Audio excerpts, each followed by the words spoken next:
Assalamualaikum warahmatullahi wabarakatuh.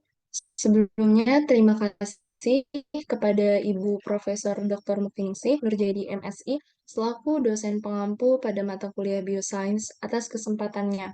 Untuk kami, kelompok 11 Kimia A 2021 dapat memaparkan hasil diskusi kami mengenai review jurnal internasional dengan materi medical device equipment. Sebelum masuk kepada pembahasan materi lebih lanjut, izinkan kami dari kelompok 11 Kimia A 2021 untuk memperkenalkan diri. Pertama dimulai dari saya sendiri, perkenalkan nama saya Virgi Wulandari dengan NIM 13076219. Lalu saya ditemani oleh dua rekan saya, yaitu Amelia Dwika Ananda dengan NIM 1307621052 dan Citra Pandita Firsti dengan NIM 1307621035.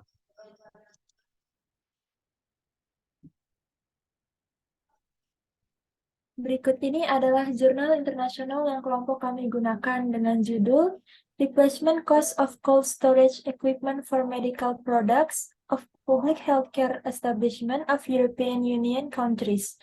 Jika ingin mengetahui lebih dalam isi jurnalnya, bisa dilihat dengan men-scan kode QR yang tersedia. Boleh ke slide selanjutnya? Nah, pada review jurnal kali ini, materi yang akan dibahas yaitu ada introduction, metodologi, result and discussion, dan yang terakhir ada conclusion. Boleh ke slide selanjutnya?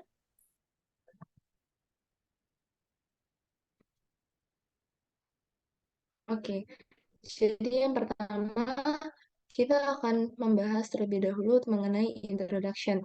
Secara umum, sistem kesehatan hampir di semua negara Uni Eropa ini dapat diklasifikasikan sebagai universalis.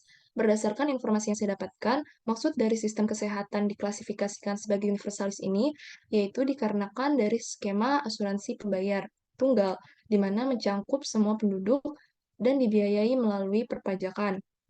Biasanya, di semua negara Uni Eropa, fasilitas perawatan kesehatan ini terdiri dari layanan publik, baik itu nasional maupun lokal dan swasta. Lalu perjanjian tentang berfungsinya Uni Eropa menetapkan bahwa perlindungan kesehatan manusia ini harus dipastikan untuk semua penduduknya. Bahkan, Dewan Uni Eropa ini melakukan pertemuan, di mana di dalamnya negara-negara anggota diundang untuk memulai proses refleksi untuk mengidentifikasikan bagaimana cara-cara efektif dalam berinvestasi di dunia kesehatan. Pengetahuan tentang anggaran minimum yang diperlukan untuk area tertentu juga akan sangat membantu otoritas Uni Eropa dan pemerintah negara untuk merencanakan tindakan dan pengadaan dana di masa mendatang. Tentu saja hal ini sangat relevan dalam hal peralatan medis, karena untuk merencanakan pembiayaan national health system di tingkat lokal, regional, maupun negara. Selain itu, adanya beberapa kesamaan, yakni kebutuhan dan sistem layanan kesehatan antara negara-negara Uni Eropa, seperti rumah sakit untuk perawatan tingkat lanjut dan darurat, serta pusat kesehatan untuk perawatan primer yang tidak mendesak, seperti perawatan dasar.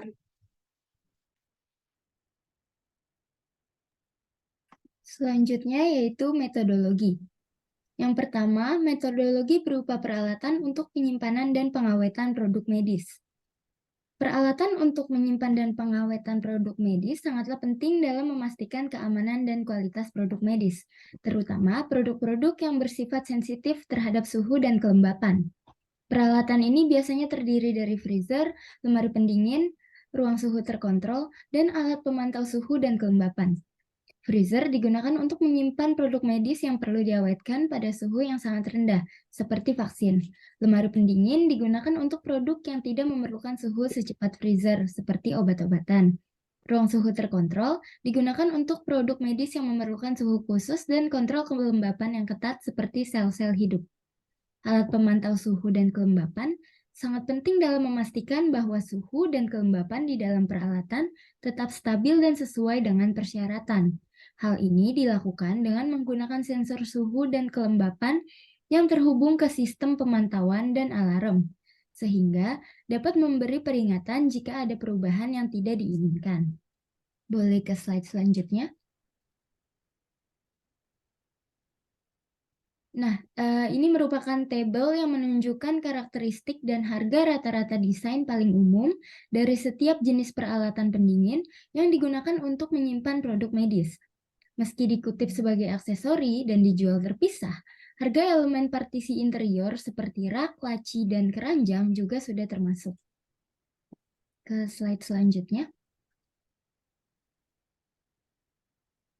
Yang kedua ada metodologi untuk meramalkan volume peralatan.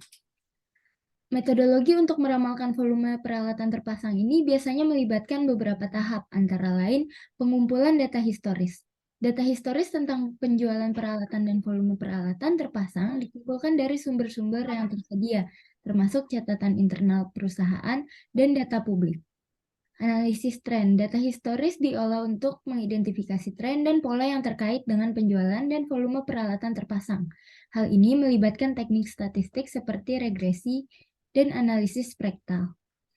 Identifikasi faktor-faktor pengaruh. Berdasarkan analisis tren, faktor-faktor pengaruh yang mempengaruhi penjualan dan volume peralatan terpasang diidentifikasi. Faktor-faktor ini dapat meliputi perubahan regulasi, perkembangan teknologi, kebijakan pemerintah, kondisi ekonomi, dan tren pasar. Pengembangan model ramalan. Dengan menggunakan data historis dan faktor-faktor berpengaruh yang telah diidentifikasi, model ramalan dibangun untuk meramalkan volume peralatan terpasang di masa depan. Model ramalan ini dapat menggunakan teknik seperti regresi linier dan metode analisis regresi non-parametrik. Evaluasi dan perbaikan model. Model ramalan yang dikembangkan dievaluasi dan diperbaiki jika perlu. Ini dapat melibatkan pengujian model menggunakan data yang belum pernah dilihat sebelumnya. Penerapan model ramalan. Setelah model ramalan dikembangkan dan divalidasi, ia dapat digunakan untuk meramalkan volume peralatan terpasang di masa depan. Model ini dapat menjadi dasar untuk membuat keputusan bisnis dan merencanakan strategi pemasaran operasi di masa depan. Boleh ke slide selanjutnya. Yang ketiga, metodologi untuk meramalkan pengadaan. Meramalkan pengadaan ini adalah proses memperkirakan kebutuhan suatu organisasi atau perusahaan terhadap barang atau jasa dalam jangka waktu tertentu di masa depan. Metodologi yang digunakan dalam meramalkan pengadaan biasanya melibatkan langkah-langkah seperti menganalisis data historis. Data historis digunakan untuk mengidentifikasi pola dan tren dalam pengadaan barang atau jasa yang diperlukan di masa lalu. Data historis ini dapat diperoleh dari catatan pembelian, inventaris, atau catatan pengeluaran organisasi atau perusahaan. Menentukan variabel-variabel penting. Variabel yang berpengaruh pengadaan barang atau jasa seperti permintaan pelanggan, musim, tren industri, dan faktor ekonomi lainnya perlu ditentukan dan dianalisis untuk membantu meramalkan kebutuhan pengadaan di masa depan. Pemilihan metode meramalkan yang sesuai, ada beberapa metode meramalkan yang tersedia, termasuk metode rata-rata bergerak, analisis tren, dan lain-lain. Metode yang harus dipilih sesuai dengan jenis data dan tren yang ditemukan dalam analisis data historis. Memperkirakan kebutuhan pengadaan di masa depan. Dengan menggunakan data historis dan metode meramalkan yang tepat, kebutuhan pengadaan di masa depan dapat diestimasi. Estimasi ini dapat digunakan untuk memutuskan jumlah dan jenis barang atau jasa yang harus dipesan untuk memenuhi permintaan di masa depan. Mengukur akurasi dan menyesuaikan. Setelah meramalkan kebutuhan pengadaan, akurasi ramalan perlu dievaluasi dengan membandingkan hasil ramalan dan pengadaan sebenarnya.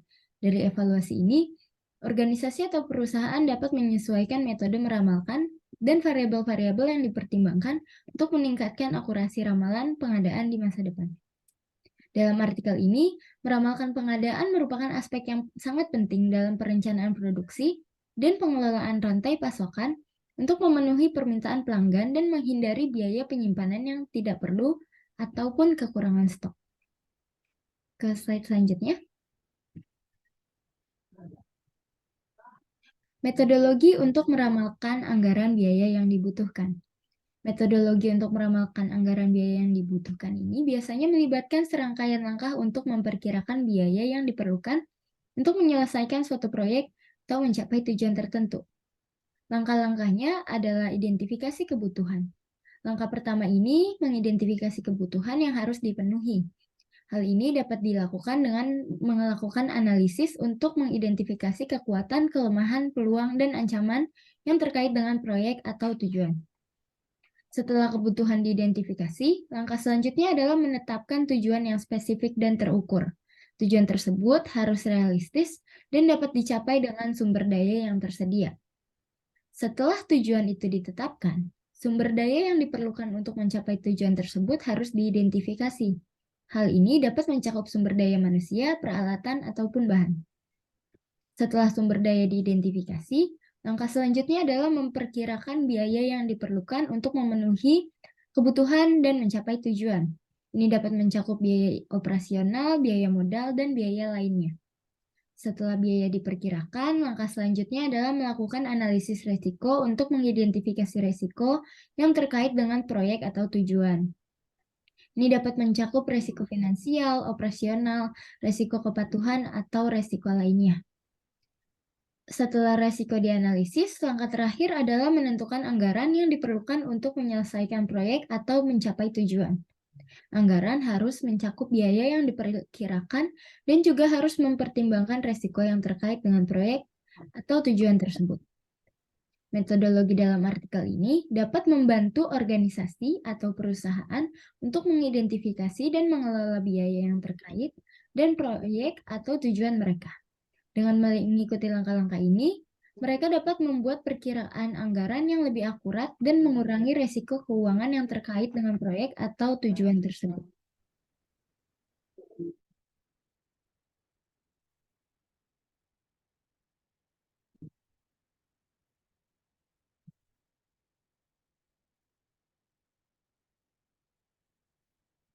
Oke, selanjutnya ada result. Berdasarkan dari metodologi yang digunakan untuk memperkirakan kebutuhan keuangan dalam mempertahankan pengoperasian peralatan dingin guna pengawetan produk medis dari lembaga perawatan kesehatan masyarakat di negara-negara Uni Eropa dibagi menjadi dua. Jadi ada jumlah peralatan pendingin yang terpasang di lembaga kesehatan publik di setiap negara Uni Eropa dan ada penggantian tahunan. Lalu di sini pertama kita akan membahas jumlah peralatan pendingin yang terpasang di lembaga kesehatan publik di setiap negara Uni Eropa. Jadi pada tabel ini disajikan tentang bagaimana jumlah peralatan pendingin yang terpasang di lembaga kesehatan publik di setiap negara Uni Eropa. Untuk pemanfaatannya itu ada untuk vaksin dan obat-obatan, lalu ada produk tubuh manusia, dan ada penggunaan laboratorium.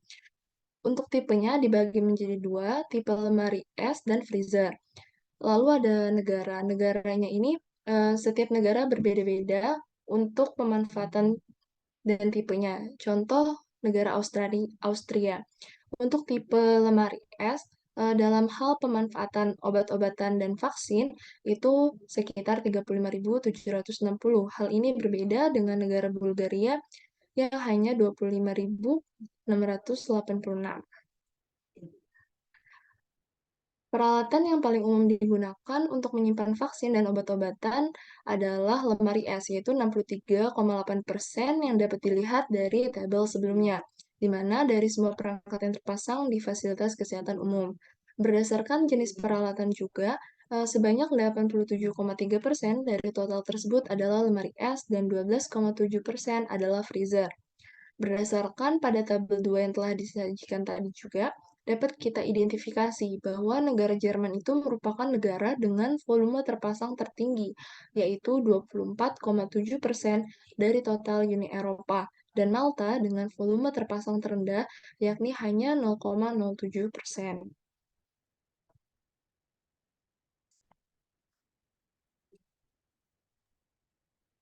Nah, penggantian tahunan peralatan dingin untuk pengawetan produk medis. Jadi jumlah unit yang perlu diganti baru pada tahun 2017 diperoleh dari peralatan pendingin yang terpasang dengan asumsi 3 skenario. Skenario yang pertama itu skenario optimis, yaitu penggantian peralatan setelah 15 tahun beroperasi. Terus skenario yang kedua itu skenario menengah, yaitu penggantian peralatan setiap 20 tahun. Dan yang terakhir skenario suram, yaitu penggantian peralatan setiap 25 tahun.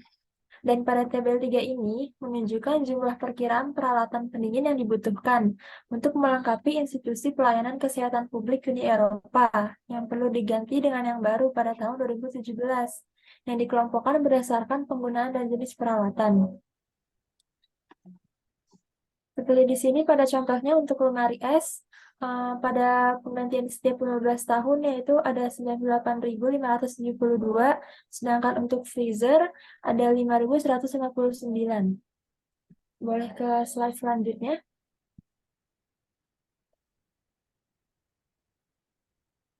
Berdasarkan pengetahuan tentang jumlah penggantian, penyederhanaan diasumsikan untuk mendapatkan perkiraan anggaran tahunan yang dibutuhkan, yaitu dengan asumsi bahwa semua peralatan dari setiap kategori memiliki harga rata-rata dari desain yang paling sering digunakan untuk fungsi tersebut. Penyederhanaan ini diperlukan untuk mencapai tujuan penelitian.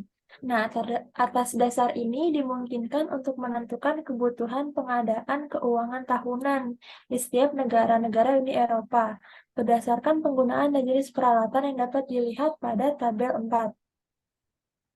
Lalu dengan mengelompokkan semua penggunaan dan jenis peralatan pendingin untuk lembaga pelayanan kesehatan publik di Uni Eropa, secara keseluruhan di tahun 2017, terdapat 3 periode penggantian yang berbeda, yaitu ada periode suram, menengah, dan optimis. Nah, untuk skenario suram ini diperlukan pengadaan anggaran sekitar 263 juta euro. Sedangkan untuk skenario menengah diperlukan pengadaan anggaran sekitar 328 juta euro. Dan adapun untuk skenario optimis diperlukan pengadaan anggaran mencapai 438 juta euro jika dipertimbangkan di semua 28 negara Uni Eropa, namun tidak termasuk jumlah PPN-nya. Boleh ke slide selanjutnya. Selain pengadaan anggaran di tahun 2017, menarik juga nih untuk mengetahui evolusi yang diharapkan di tahun-tahun mendatang. Penyajian nilai untuk setiap tahunnya tidak selalu praktis atau berguna, sehingga disajikan prediksi volume bisnis untuk tahun 2027. Hasil ini diperoleh dengan mengasumsikan 4 tingkat alternatif untuk pertumbuhan pengadaan anggaran, khususnya yaitu pada 0, 1, 2, dan 3% per tahun. Nah, di sini itu adalah tabel 5 yang menyajikan perkiraan pengadaan anggaran Uni Eropa secara keseluruhan dengan mempertimbangkan peralatan pendingin untuk pengawet produk medis di lembaga pelayanan kesehatan publik untuk tahun 2017 dan 2027. Boleh ke slide selanjutnya. Nah, untuk materi selanjutnya itu ada discussion. Jadi setiap negara Uni Eropa ini memiliki keunikan tersendiri dengan kondisi ekonomi dan indikator sosial dalam hal PDB atau produk domestik bruto, pertumbuhan penduduk, dan bidang kebijakan seperti pendidikan dan perawatan kesehatan. Pada tahun 2009, Eropa mengalami kontraksi ekonomi yang belum pernah terjadi sebelumnya, sebesar 4,5% dalam PDB globalnya yang melanda beberapa negara. Pemulihan bertahap telah ditetapkan sejak tahun 2013 dan diperkirakan akan berlanjut. Prediksi yang sangat akurat tentang kebutuhan pengadaan anggaran Uni Eropa di tahun 2017 dan di masa depan untuk penggantian peralatan pendingin yang sesuai untuk menyimpan produk medis adalah tugas yang mustahil. Hal ini dikarenakan kisaran skenario yang mungkin terjadi sangat luas, dan bahkan mungkin di luar kisaran kemungkinan yang dipertimbangkan dalam studi ini. Boleh ke slide selanjutnya. Selain itu, skenario yang paling mungkin terjadi tergantung pada PDB per kapita masing-masing negara. Sementara penggantian peralatan dapat diharapkan setiap 15 tahun untuk negara-negara terkaya di Uni Eropa. Untuk penggantian peralatan di negara-negara dengan PDB per kapita yang lebih rendah, lebih mungkin terjadi setiap 25 tahun. Namun, skenario yang mungkin terjadi di sebagian besar negara Uni Eropa adalah penggantian peralatan setiap 20 tahun. Di sisi lain, tidak mungkin untuk mengantisipasi perkiraan yang akurat untuk evolusi harga pengadaan peralatan pendingin. Boleh ke slide selanjutnya. Oleh karena itu, hasil yang diperoleh dalam penelitian ini terbuka untuk didiskusikan dan direvisi di masa mendatang. Meskipun hasilnya didasarkan pada prediksi yang diperoleh dengan menggunakan metodologi tertentu yang konsisten dan logis, hasil ini jelas dapat ditingkatkan. Selain itu, inventarisasi lapangan dari peralatan yang terpasang juga dapat ditingkatkan, yaitu dengan membedakan subjenis peralatan yang berbeda, dengan meningkatkan sampel berbahasa Portugis yang sebenarnya, tetapi juga dan lebih baik lagi dengan melibatkan beberapa negara di Uni Eropa. Adapun parameter yang menimbulkan lebih banyak ketidakpastian tidak diragukan lagi adalah nilai yang diasumsikan untuk harga pengadaan. Namun demikian, perlu digarisbawahi bahwa ini hanyalah perkiraan pengadaan anggaran yang diperlukan untuk mempertahankan pengoperasian peralatan dingin untuk pengawetan produk medis di tempat pelayanan kesehatan masyarakat di negara-negara Uni Eropa. Oleh karena itu, hasilnya harus dipertimbangkan dengan hati-hati dan dianggap hanya sebagai indikator besaran. Boleh ke slide selanjutnya?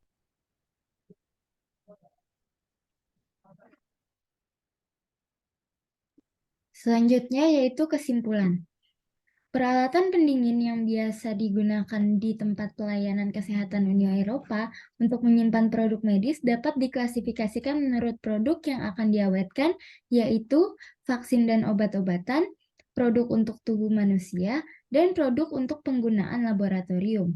Untuk setiap kategori ini, 4 jenis peralatan pendingin diidentifikasi: lemari es, freezer, ultra freezer, dan peralatan portable. Peralatan yang paling umum digunakan untuk menyimpan vaksin dan obat-obatan adalah lemari es, yaitu 63,8% dari semua perangkat yang terpasang di fasilitas kesehatan umum.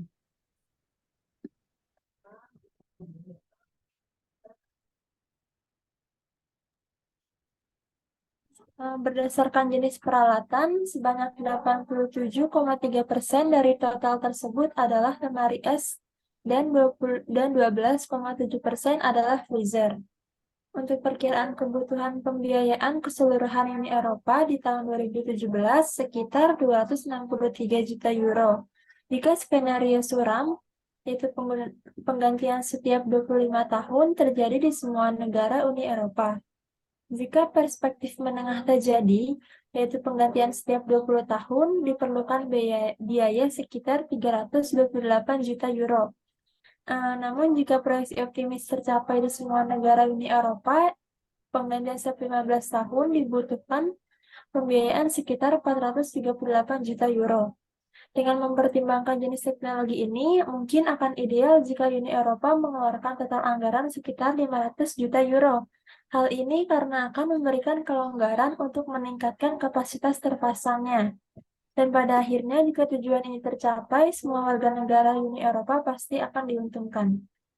Boleh ke slide selanjutnya. Nah, pada slide ini yaitu ada referensi jurnal internasional yang kelompok kami gunakan. Boleh ke slide selanjutnya. Sekian pemaparan hasil diskusi dari kelompok 11 Kimia A 2021 mengenai review jurnal Replacement Cost of Cold Storage Equipment for Medical Products of Public Healthcare Establishment of Europe